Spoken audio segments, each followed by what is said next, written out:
Esté con ustedes. Y con tu espíritu. Del Santo Evangelio según San Juan. Gloria a ti, Señor.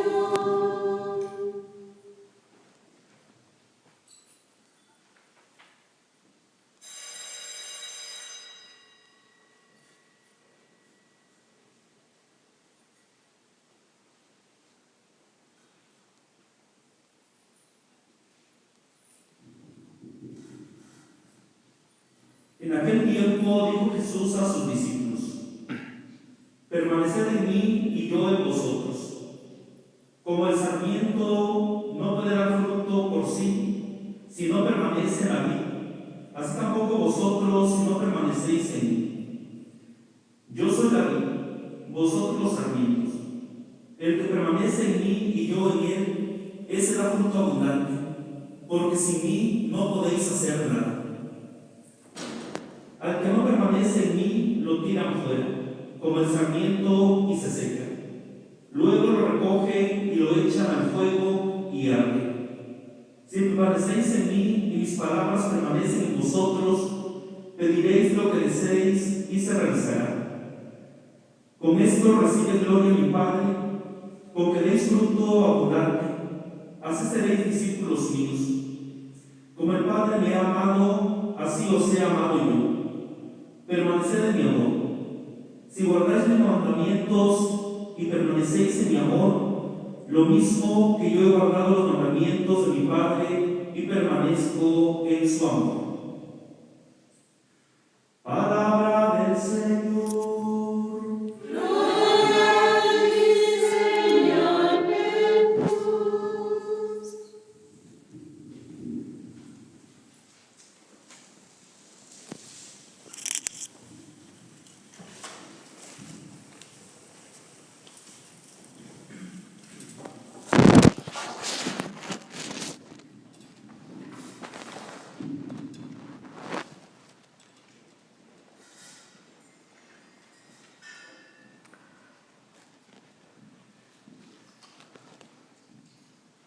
Queridas hermanas, de verdad muchas felicidades en este día en el que recordamos la historia de una mujer, de una verdadera cristiana, aquella que aparentemente siguiendo los pasos de Francisco de Asís, pero que después ella misma va a decir: yo sigo unos pasos más profundos, unas huellas auténticas y verdaderas que no se borrarán jamás, porque estas son las de Jesucristo.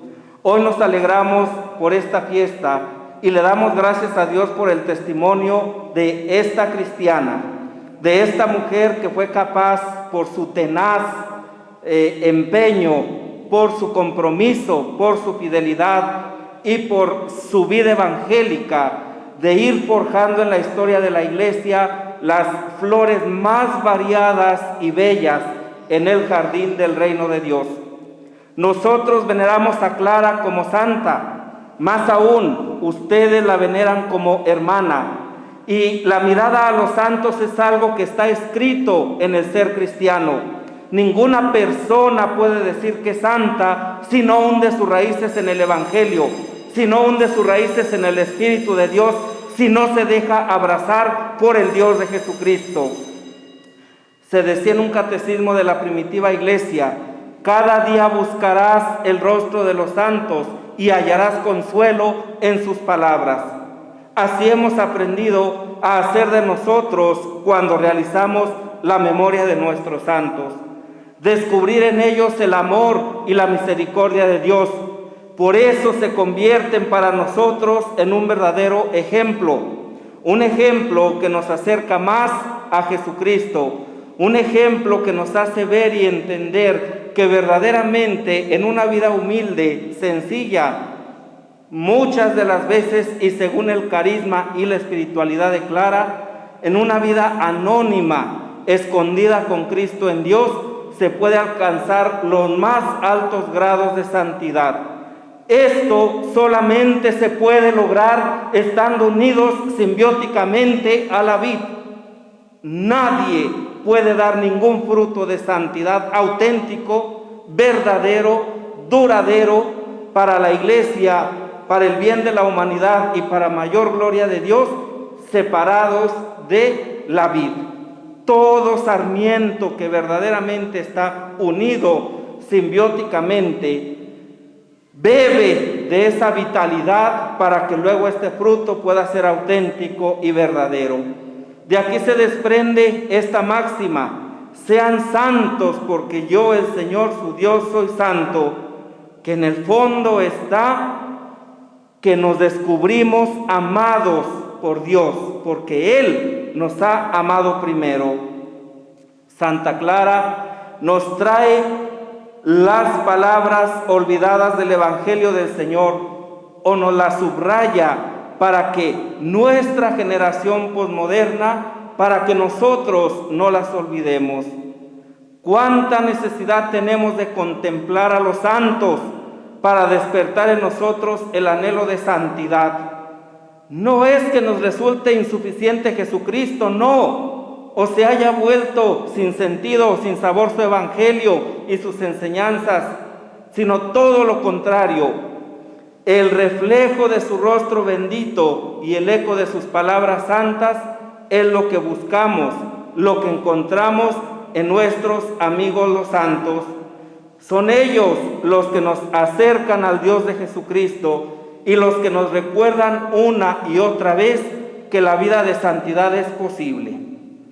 Hay una llamada concreta de Dios dirigida a todos los santos y de manera particular a Santa Clara para vivir una determinada misión dentro de la historia.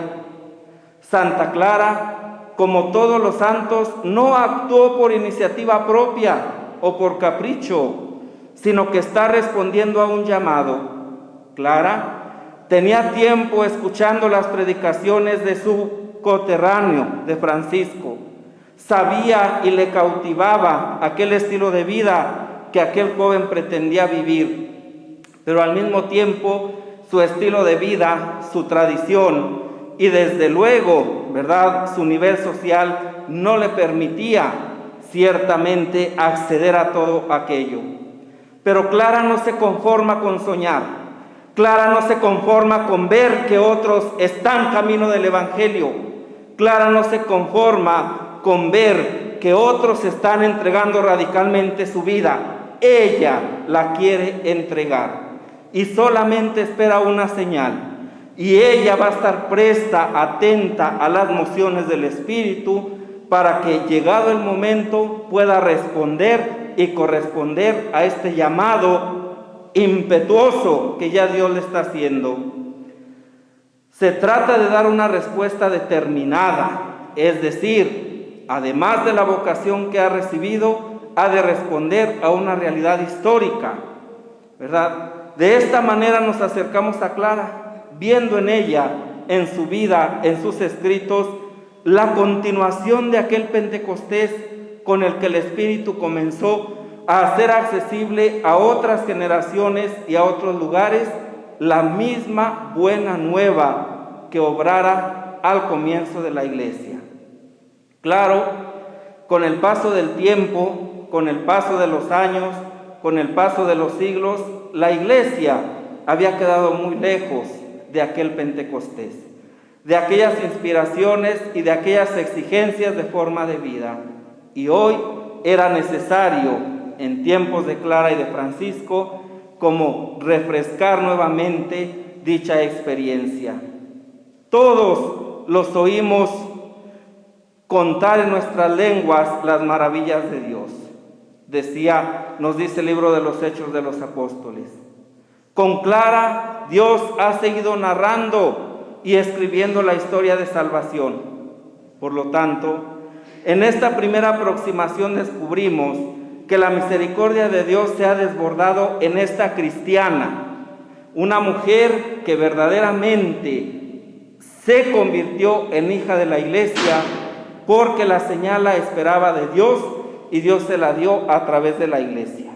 Aquel domingo de Ramos, cuando el obispo pone en sus manos la palma o la rama de olivo, lo que haya sido, para ella fue la señal radical de entrega había encontrado la respuesta y estaba dispuesta a asumir hasta las últimas consecuencias el seguimiento de Cristo.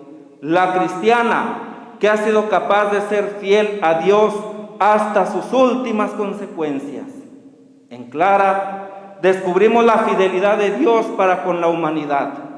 Dicha fidelidad, sin lugar a dudas, es un signo de la misericordia de Dios, porque Clara se encuentra con el Dios de Jesucristo, en Jesucristo pobre y humilde. La encarnación es la manifestación suprema para ella de la misericordia de Dios. Si nosotros queremos conocer el mundo interior de Santa Clara de Asís, hemos de leer, releer y volver a leer sus 4 preciosas cartas dirigidas a Inés de Praga. En dichas cartas encontramos un mundo interior de esta extraordinaria mujer que vive el descubrimiento de la llamada de Dios desde la realidad concreta de su mundo cultural y de las circunstancias precisas que lo tocó vivir. Por eso, Clara tiene bien claro que sigue a Cristo pobre y humilde, y por lo tanto, ella no puede poseer absolutamente, en grado alguno, nada más de lo que no poseía el esposo. Clara manifiesta la acción del Espíritu Santo en ella y por lo tanto su espiritualidad en textos muy cortos, pero ciertamente cargados de una intensa vida interior que al final de cuentas es lo más importante para nosotros. Clara descubre a Jesucristo como el esposo. Es el verdadero y sublime esposo. Así lo manifiesta en las 4 cartas a Inés. En todas ellas se percibe el aliento femenino y el ropaje cultural de su época caballeresca, tal como se vivió en el mundo del siglo XIII. Jesucristo es el esposo ideal para una virgen que se consagra al Señor, el único, el perfecto, solo al que se le debe entregar la vida. Las cartas van dirigidas a la hija del Rey de Reyes, esclava del Señor de los Señores, esposa dignísima de Jesucristo, y por ello reina nobilísima, la señora Inés. La figura de Jesús se experimenta en las cartas de Clara a Inés una verdadera transformación interior, un verdadero enamoramiento, una capacidad de dejarlo todo por el todo de Dios. Descubrimos en dichos escritos 2 aspectos aparentemente contradictorios. Por una parte, Jesucristo es el esposo, ideal, lleno de cualidades, 1000 veces más perfecto que cualquier alta jerarquía humana, digno por este motivo de una renuncia a la oferta más seductora de las glorias vanas de este mundo, en favor de quien su poder es más fuerte, su generosidad más alta, su aspecto más hermoso, su amor más suave y toda su gracia más elegante. Su poder es más fuerte. Venimos diciendo que la omnipotencia de Dios radica precisamente en su misericordia. Y no hemos de olvidar precisamente que esta misericordia radica precisamente en que Dios nos ha amado primero. Y que cuando un cristiano, una cristiana, se deja amar por Dios y se deja cautivar por Dios, entonces es porque está unido precisamente a la vid de la que nos hablaba el Evangelio. Esto significa abrazar la vida con alegría, abrazar la vida con esperanza, abrazar la cruz de cada día en fidelidad, porque ciertamente, como nos decía la segunda lectura, la cruz es el camino para llegar a la gloria. Esto, ¿verdad?, ciertamente se descubre ante nuestros ojos. ¿Por qué? Porque Clara también se va a dar cuenta que el Rey de Reyes, el Señor de Señores, pone su morada entre nosotros. Esto descubre ante nuestros ojos el ser de Dios, amor puro y genuino, que supera con creces cualquier tipo de manifestación de amor humano, engañoso, efímero, traicionero, convencional. En cambio, el amor divino, es decir, el amor de Dios, manifestado en Jesucristo, es fiel hasta la muerte y muerte de cruz. Es decir, derramando gota a gota la sangre por quienes se aman, es decir, por nosotros. El amor de Dios verdadero no cambia, no se acaba, se renueva constantemente y se entrega totalmente. No se reserva nada, absolutamente nada para sí mismo. La generosidad de Dios le ha llevado hasta el extremo de hacerse hombre, de poner su tienda entre nosotros, con nosotros y como nosotros. En todo, semejante a nosotros, menos en el pecado. Esta pureza de santidad por excelencia, que son propias de Él, nos manifiestan a un Dios hermoso, transparente, luminoso y adorable, en cuyo espejo Clara tenía que verse constantemente para dejarse iluminar por Él y transformarse toda entera por la contemplación. Estas características, el ser hermoso, transparente, luminoso, adorable, propias de Dios, son las que hacen que alguien que se ha encontrado personalmente y cara a cara con Él, pueda no anhelar otra cosa, sino poseer aquel cuya hermosura admiran sin cesar todos los bienaventurados ejércitos celestiales, cuyo afecto conmueve, cuya contemplación reconforta, cuya benignidad sacia, cuya suavidad colma, cuya memoria ilumina suavemente, a cuyo perfume revivirán los muertos y cuya visión gloriosa hará bienaventurados a todos los ciudadanos de la Jerusalén celestial, puesto que Él es el esplendor de la eterna gloria, el reflejo de la luz eterna y el espejo sin mancha. Esta es la figura que contemplaba la Virgen Clara y a la cual ella deseaba unirse en Jesucristo, y seducida por Él, que es el Hijo del Altísimo, Padre y de la gloriosa Virgen, se dejaba envolver en la contemplación. Ante esta realidad de Cristo pobre en el pesebre, pobre en la cruz, se manifiesta el misterio de la entrega, generosa y absoluta, manifestación plena del amor, de la fidelidad, de la misericordia de Dios. Y por eso Clara fue capaz de entregarse totalmente a aquel que totalmente se entregó por amor. Pero esta entrega no era una entrega romántica, no era una entrega teórica, era una entrega en el servicio, en el amor y en la caridad a sus hermanas. Frente a esta figura deslumbrante, verdaderamente divina de Jesucristo, está la imagen humana que Él ofreció a lo largo de su vida en esta tierra. Y este es el segundo aspecto fundamental, la figura de Jesús.